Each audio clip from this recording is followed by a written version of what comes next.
"I'm starving for a man," the giant bride said to the shy cowboy. She took off her clothes. He froze. "I'm starving for a man," Temperance Ashford said, her voice trembling but defiant as she stood in the lamplight of the one-room Wyoming cabin, towering at 6'5" over Ezra Caldwell, the shy cowboy who'd married her 3 hours ago but hadn't spoken more than 5 stuttered words since. But when the giant mail-order bride reached up and began unbuttoning her wedding dress, her storm-grey eyes locked on his with a hunger that had nothing to do with food and everything to do with years of being rejected, ignored and told she was too much woman for any man to want. Ezra Caldwell, the quiet ranch hand who could gentle wild horses but couldn't stop his hands from shaking, pressed his back against the cabin wall and froze. She took off her clothes, let the fabric fall to reveal shoulders broad as a farmhand's, arms thick with muscle, and skin that had never known a loving touch.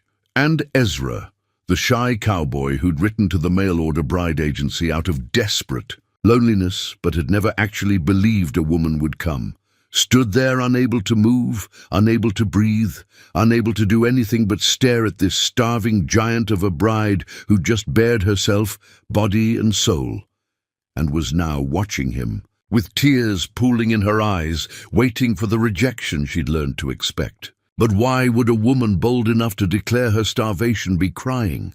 What kind of hunger could make a 6'5" bride strip down in front of a stranger and call it desperation instead of seduction?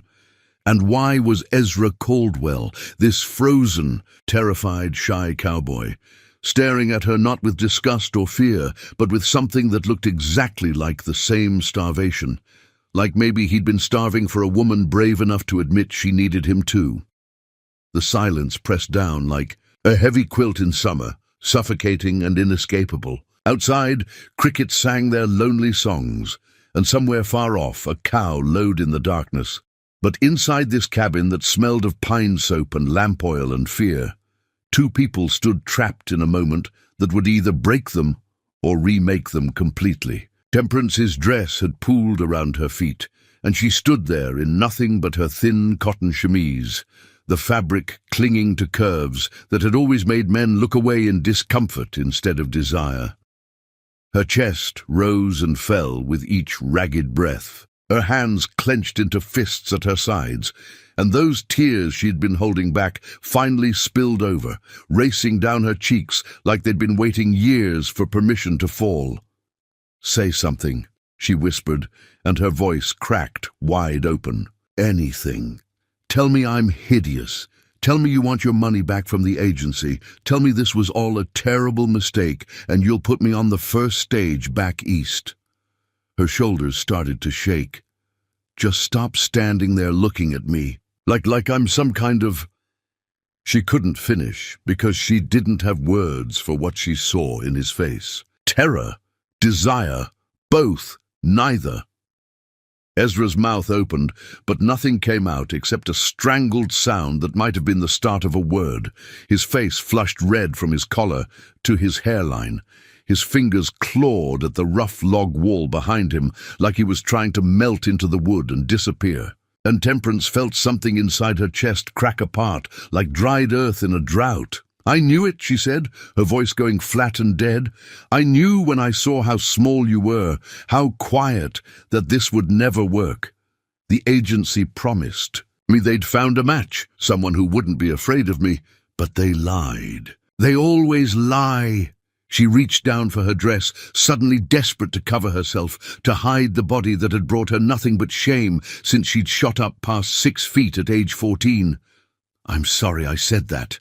About starving. I shouldn't have been so forward. My mother always told me I was too bold, too hungry for things women shouldn't want.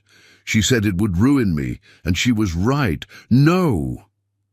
The word exploded out of Ezra like a gunshot, stopping Temperance's hands halfway to her dress. She looked up, shocked, because that single word hadn't stuttered, hadn't trembled, had come out clear and strong and absolutely certain. Ezra pushed off the wall, his legs shaking so bad he nearly stumbled, but he forced himself forward.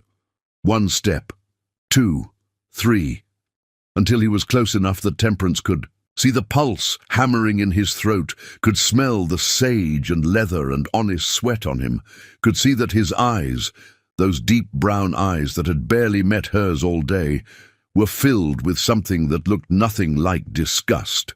"You're not," Ezra started, then stopped, his jaw working as he fought to get the words out. "You're not too bold, not too hungry, not too anything."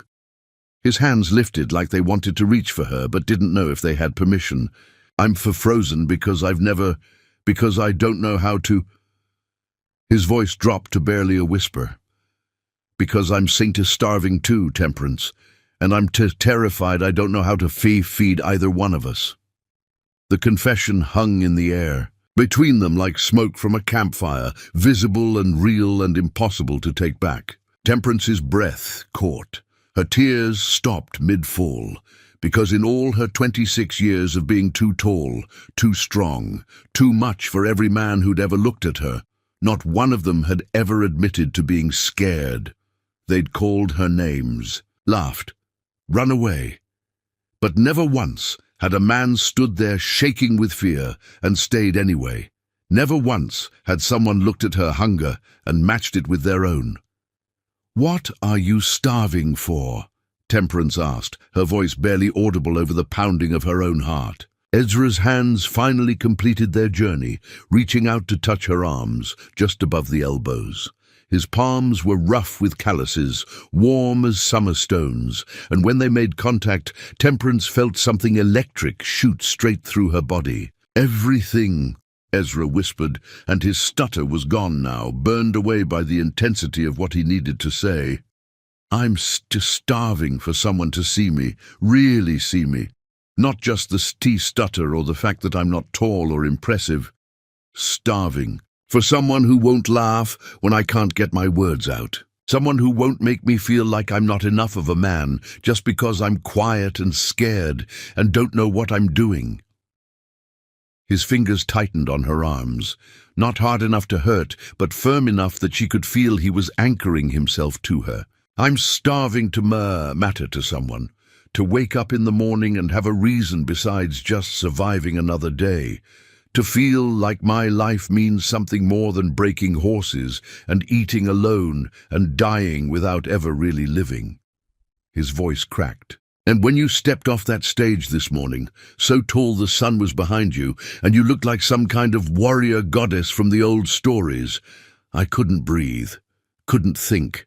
Because for the first time in my whole life I wanted something so bad it scared me worse than anything ever has." Temperance's hands came up slowly, giving him time to pull away if he wanted. When he didn't, she cupped his face between her palms, feeling the rough stubble there, the heat of his embarrassment, the trembling that ran through him like he was standing in a winter wind. "You're scared of me?" she asked. Ezra shook his head, the movement small but definite. "I'm scared of this, of wanting you so much I can't hide it, of not knowing how to be what you need, of failing you the way I've failed at everything else that mattered." He looked up at her, really looked, meeting her eyes for the first time since they'd said their vows, and Temperance saw her own fear reflected back at her. "What if I'm not enough?" Ezra whispered. "What if I disappoint you? What if you realize you made a mistake coming here for someone like me?" Temperance felt something shift in her chest, like a door she'd kept locked. Her whole life was suddenly swinging open. Here was this man, this shy, stuttering, trembling cowboy, asking the exact same question she'd been asking herself since she was 14 years old and shot past every boy in her schoolhouse. What if I'm not enough? She'd heard it whispered behind hands at church socials, seen it in the eyes of men who'd courted her for a week before finding excuses to disappear. Felt it in the way her own father had sighed with relief when the mail-order bride agency finally accepted her application, like he was grateful to have the burden of her lifted from his household. But hearing those words come from Ezra's mouth, raw and honest and terrified, it changed something fundamental in how she saw him, and how she saw herself. Enough for what? Temperance asked, her thumbs stroking his cheekbones with a gentleness that surprised them both. Enough to be some perfect man who knows exactly what to do and say? Enough to pretend you're not scared when you are? Enough to fit into some box of what a husband should be? She bent down slightly, bringing them eye to eye, and Ezra's breath hitched at the closeness. Because if that's what you think I need, then you're right, you'll never be enough. Nobody could be. That man doesn't exist, Ezra. He's a fairy tale women tell themselves, and men kill themselves trying to become. Her voice softened until it was barely a whisper. But if you're asking if you're enough to stand here shaking with fear and stay anyway, enough to admit you're starving instead of pretending you're full, enough to look at me, really look at me, and see a woman instead of a giant or a mistake or something to be ashamed of, her eyes filled with fresh tears, then yes, you're more than enough. You're everything. Ezra made a sound somewhere between a laugh and a sob. His forehead dropped forward until it rested against her collarbone, and Temperance felt the shudder that ran through his entire body. I don't know what I'm doing, he said into the hollow of her throat, his breath warm against her skin. I don't know how to... He couldn't finish. Couldn't force out the confession that he was 28 years old and had never been with a woman, never even kissed one. Never done anything but dream about moments like this, while hating himself for wanting what he was sure he could never have. But Temperance understood anyway. Her arms came around him, wrapping him up in an embrace that was both fierce and tender. And for the first time in her life, she didn't try to make herself smaller, didn't hunch her shoulders or bend her knees to accommodate someone else's comfort. She held him at her full height, and Ezra, instead of pulling away, pressed closer. Neither do I, Temperance admitted, and felt Ezra stiffen in surprise against her. She laughed, though it came out watery with tears. What, you think because I'm bold I must be experienced? That because I'm big and strong I must know all about men and what they want? She pulled back enough to look at him, and her smile was sad and knowing. I've never been with a man either, Ezra. Never been kissed. Never been held like this. Every man I've ever met took one look at me and decided I was too much trouble. Too much woman, too much everything. They were scared I'd break them or embarrass them or make them look small. Her voice dropped. So I learned to be hungry quietly, learned to want things without ever asking for them. Until tonight, when I couldn't do it anymore. When I looked at you sitting in that chair, unable to even meet my eyes, and I thought if he's going to reject me anyway, at least let me know now. Let me rip the bandage off fast, instead of dying slowly over months of silence and loneliness. Ezra's hands slid from her arms to her waist, tentative and questioning, and when she didn't pull away, his grip tightened. I wasn't rejecting you, he said, and his voice was stronger now, the stutter fading as he found his courage. I was trying not to stare, trying not to let you see how much I wanted. He stopped, swallowed hard. The preacher's wife, Mrs. Morrison, she pulled me aside before the wedding, told me I'd better be gentle with you on the wedding night because even a woman as big as you could be frightened by a man's needs. His laugh was bitter, and all I could think was, she has no idea. No idea that I'm the one who's terrified, that I've been sitting in that chair for 3 hours, trying to work up the courage to even speak to you, let alone touch you. The clock on the mantel ticked loudly in the silence that followed. Outside, the wind picked up, rattling the shutters and making the lamp flame dance. Temperance studied Ezra's face, the honest brown eyes, the jaw clenched with determination, the flush that still colored his cheeks, and made a decision that terrified her almost as much as undressing had. Then let's learn together, she said. Let's stop pretending we know what we're doing and just figure it out. One step at a time, one touch at a time. Her hands moved from his face to his shoulders, feeling the lean muscle there, the tension that spoke of hard work and harder living. I'm going to kiss you now, Ezra Caldwell. And it's probably going to be clumsy and awkward because neither of us knows what we're doing. But I need you to promise me something first. Anything, Ezra breathed, and meant it with every fiber of his being. Temperance's smile was tremulous but genuine. Promise me you won't pretend. Won't try to be something you're not, or do something you don't want, just because you think that's what I expect. Promise me that if I do something wrong or go too fast or hurt you, you'll tell me. Because I'm strong, Ezra. Strong enough that I could hurt you without meaning to. And I'd rather die than become another person who made you feel small or scared or not enough. Her voice cracked. Promise me we can be honest with each other, even when honesty is terrifying. Especially when it's terrifying. Ezra's response was to pull her down, gently giving her every chance to resist, until her face was level with his. I promise, he whispered against her lips. I promise to tell you the truth even when I'm scared. I promise not to pretend I'm something I'm not. And I promise, his voice dropped even lower, I promise to see you, Temperance, not the giant or the mail-order bride or whatever the town gossips want to call you, just you. The woman who was brave enough to say she was starving when everyone else pretends they're full.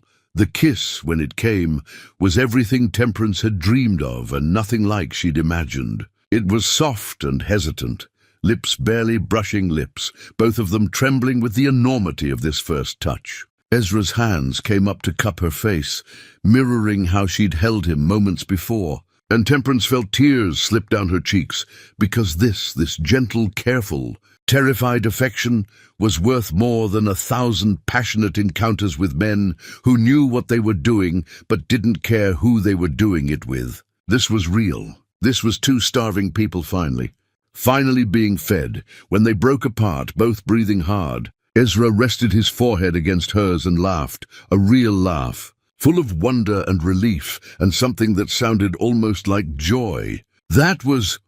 He started, but Temperance cut him off with another kiss, this one less hesitant, more sure. And then another, and another, until they were learning the taste of each other, the rhythm of give and take, the way Ezra's stutter disappeared when his mouth was otherwise occupied, and the way Temperance's boldness softened into something tender when met with genuine desire instead of fear. They kissed like people who'd been drowning and had just broken the surface, greedy for air, for life, for the simple miracle of being wanted exactly as they were.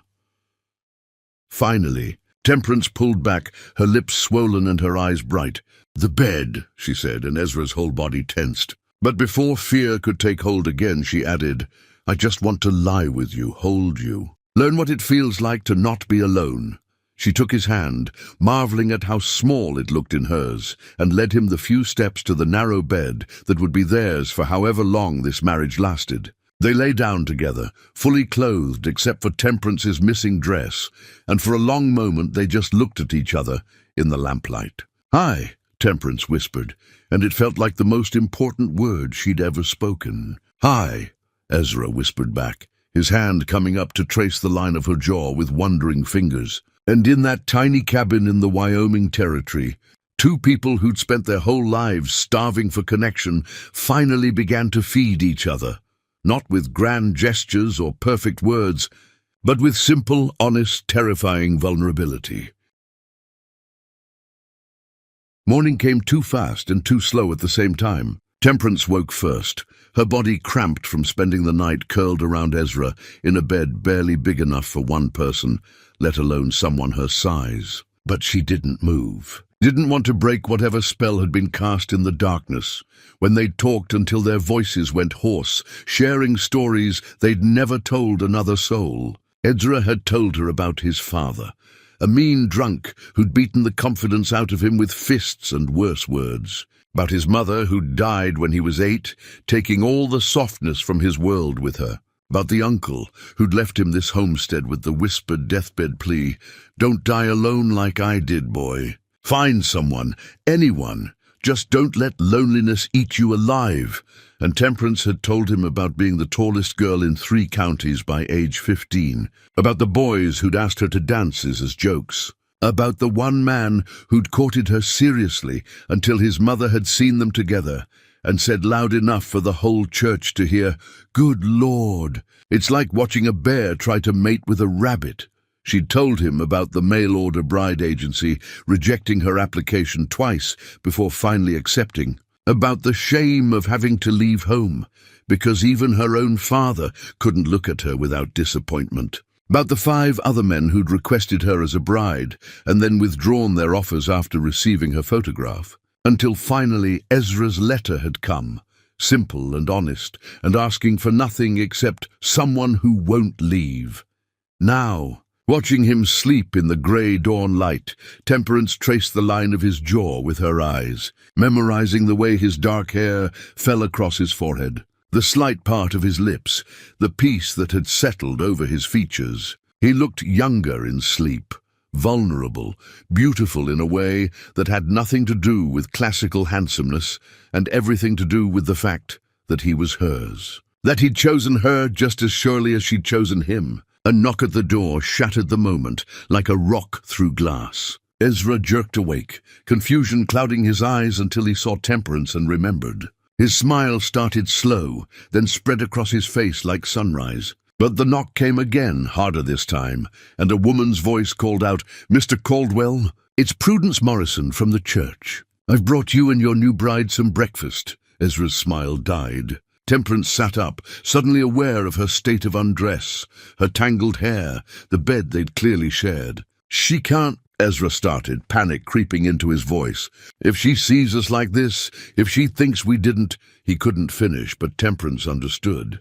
The territorial law, the 30-day requirement, the fact that marriages could be annulled if not properly consummated, and busybodies like Prudence Morrison lived to enforce such rules. "Get dressed," Temperance whispered urgently, throwing Ezra's shirt at him. "I'll handle her."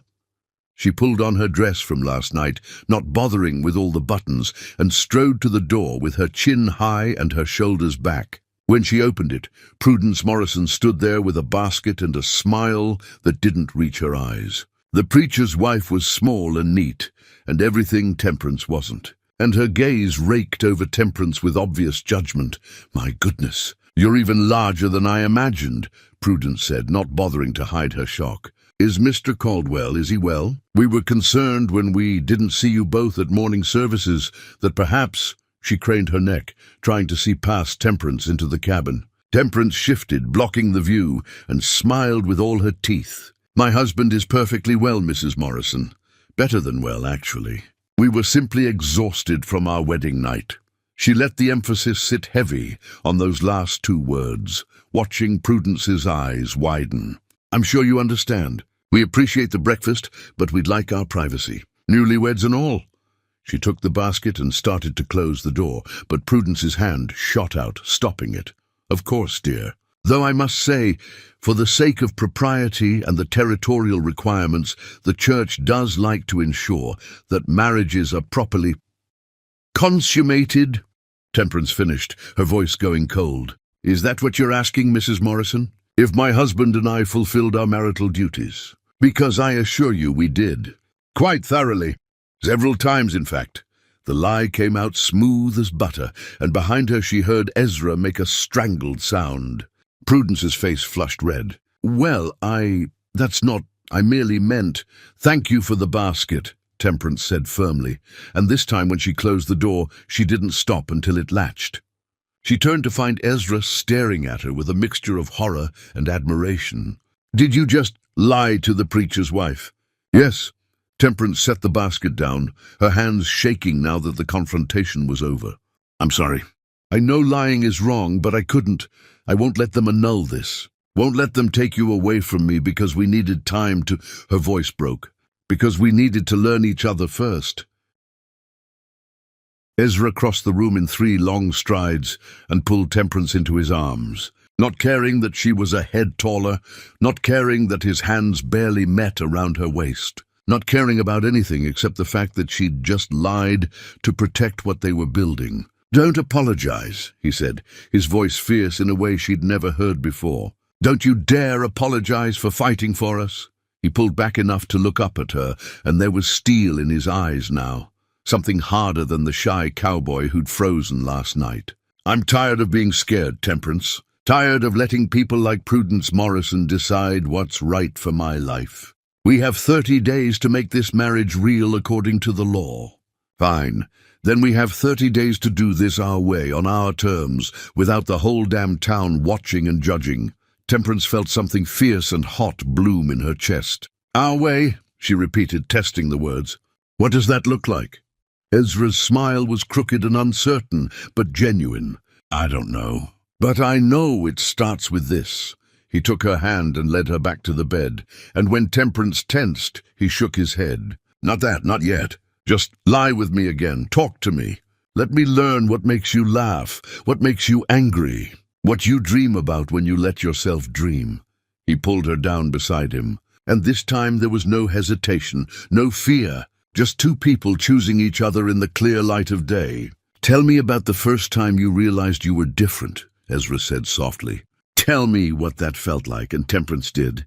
She told him about being 10 years old and already taller than her teacher, about the way other girls had whispered and pointed, about her mother crying and praying for God to fix her. She told him about the loneliness of always standing out, never fitting in, of learning to make herself small in every way except the one that mattered. Ezra listened with his whole body, his fingers tracing patterns on her arm, his eyes never leaving her face. When she finished, he was quiet for a long moment. Then he said, I was 7 the first time my father hit me. I'd stuttered trying to read from the Bible at dinner, and he backhanded me so hard I saw stars. Told me real men don't stumble over words, don't show weakness, don't cry.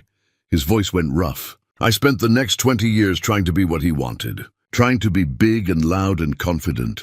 And every single day I failed. Temperance's arms tightened around him. You're not failing now. Neither are you, Ezra said, and kissed her forehead, her cheeks, the tip of her nose.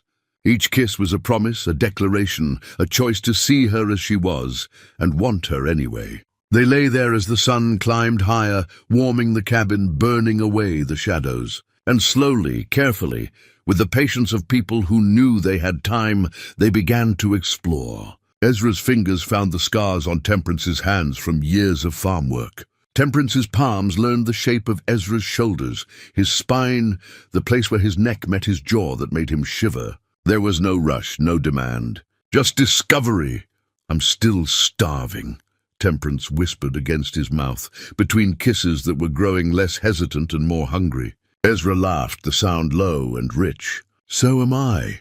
But I'm learning that starving doesn't mean we have to devour everything at once. Sometimes the best meals are the ones you savor. His hands slid up her sides, tentative but sure, and Temperance arched into the touch like a flower turning towards sun. Is this okay? Ezra asked, and Temperance loved him for asking, for checking, for making sure that every step they took was one they both chose. Yes, she breathed. Yes, Ezra, everything with you is okay. The morning stretched into afternoon.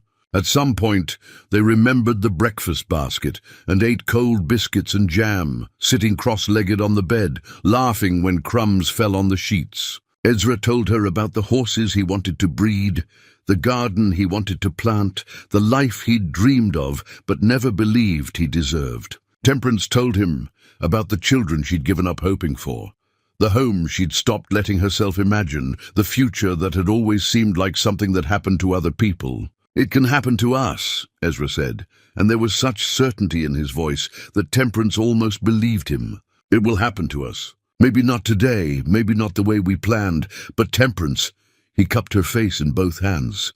I'm not going anywhere. I'm not going to wake up one day and decide you're too much. You're not too much. You're exactly right. The tears came then, the ones Temperance had been holding back for years. She cried into Ezra's shoulder while he held her and murmured soft words, and didn't try to fix anything, just let her feel what she needed to feel. When the tears finally stopped, she felt lighter somehow, like she'd been carrying a weight she didn't know was there until it was gone. I love you, she said, and the words surprised her as much as they surprised Ezra. I know it's too soon and we barely know each other, but I love you for seeing me. For staying when you were scared. For being starving too, Ezra's eyes filled with tears. I love you too. Love your courage, your strength, your honesty. Love the way you take up space without apologizing for it. Love that you're teaching me how to be brave. They made love that afternoon, clumsy and awkward and absolutely perfect. There were fumbled touches and whispered questions and moments of laughter when things didn't go quite right. But there was also tenderness and patience and the overwhelming sense that they were creating something new together, something that belonged only to them. Afterward, they lay tangled together in the narrow bed, both breathing hard, both smiling like fools. "Well," Temperance said, her voice hoarse, "I suppose if Prudence Morrison asks again, we won't be lying." Ezra laughed so hard the bed shook. "No, I suppose we won't." He pressed a kiss to her collarbone, her shoulder, her jaw. 29 more days until the law says we're safe. But I don't need 29 days to know this is real, do you?" Temperance shook her head, her hand coming up to card through his sweat-dampened hair. "No, I knew last night when you froze. When you looked at me like I was something precious instead of something to be afraid of. I knew we were going to be okay." Outside, the Wyoming sun beat down on the little homestead, making the sage smell sharp and clean. Inside, two people who'd spent their whole lives starving for connection finally understood that hunger wasn't something to be ashamed of. It was something to be honest about, something to share. And when two starving people found each other and chose to feed each other with truth and tenderness, and the terrifying vulnerability of being seen, that was when real love began. 3 months later, when Prudence Morrison came by again to check on them with her basket and her judgment, she found Ezra in the garden and Temperance mending fence posts, both of them sunburned and smiling and so clearly in love it made even Prudence's sour heart soften just a little. "You two seem to be managing just fine," she said, almost grudgingly. Ezra looked toward Temperance, watched her drive a post into the ground with 3 powerful swings of the mallet, and his whole face lit up. "Better than fine, Mrs. Morrison. We're thriving." And they were. Not because they'd figured everything out, or stopped being scared, or became the people the world thought they should be, but because they'd learned that being starving wasn't a weakness, it was an invitation. An invitation to be honest about what you needed, brave enough to ask for it, and humble enough to receive it when someone offered their own hunger in return. If this story touched your heart, hit that subscribe button and turn on the notification bell so you never miss another powerful story like this one. Tell us in the comments where you're watching from, whether you're in Montana, Kenya, Australia, or anywhere else in the world. We want to hear from you. Have you ever been starving for connection and too afraid to say it? Have you ever found someone brave enough to be hungry with you? Drop your thoughts below, and let's build a community of people who believe that vulnerability isn't weakness. It's the beginning of everything real. Subscribe now, and we'll see you in the next story.